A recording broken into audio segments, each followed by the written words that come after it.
জানি না আজকের কি খারাপ হতে চলেছে। সকাল সকাল দেখো কি অবস্থা আমি করেছি ঘরের। পুরো দুধ উতলিয়ে একদম পড়ে গেছে। আর এইরকম হলেই আমার কিছু না কিছু খারাপ ঘটনা ঘটে। হ্যালো সবাইকে, সবাই কেমন আছো? আবারও একটা নতুন ভিডিও নিয়ে চলে এসেছি। তো এখন সকালবেলা আমি ঘুম থেকে উঠে পড়েছি। এদিকে এসে আমি আগে দেখছি আমার ব্যালকনির গাছগুলো কেমন আছে। তো দেখলাম না, মোটামুটি ঠিকই আছে। উপরের যে ঘাস ফুলগুলো সেগুলো কালকের একদম মাথা নিতেই আজকে দেখলাম একদম উপরে সোজা হয়ে দাঁড়িয়ে আছে। তো মোটামুটি সব ঠিকই আছে।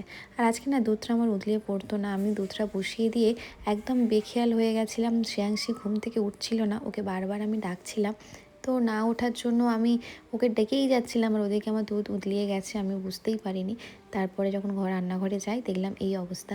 ভাগ্যিস পুরো দুধটা একদম পড়ে যায়নি, কিছুটা ছিল শ্রেয়াংশীর খাওয়ার মতো। এদিকে আর এক মহারানীর অনলাইন ক্লাস, 8:30 বাজে, ওকে এখনও ঘুম থেকে উঠাতেই পারছি না। আমি প্রেজেন্টটা দিয়ে দিয়েছি, 8:30টার পর থেকে ওদের ক্লাসটা শুরু হয়। কোনো রকমে টেনে তুলে ক্লাসটা করিয়েছি।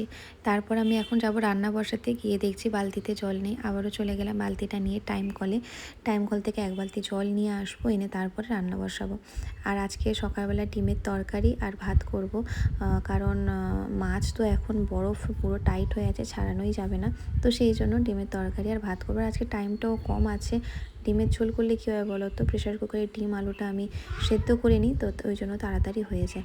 জলটা বসিয়ে দিয়ে ঘরে এসেছিলাম, এদিকে দেখছি জল ভর্তি হয়ে একদম পড়ে যাচ্ছে। তাড়াহুড়ো করে গেলাম, গিয়ে আবার তাড়াতাড়ি বালতিটা নিয়ে কলটাকে বন্ধ করে দিলাম।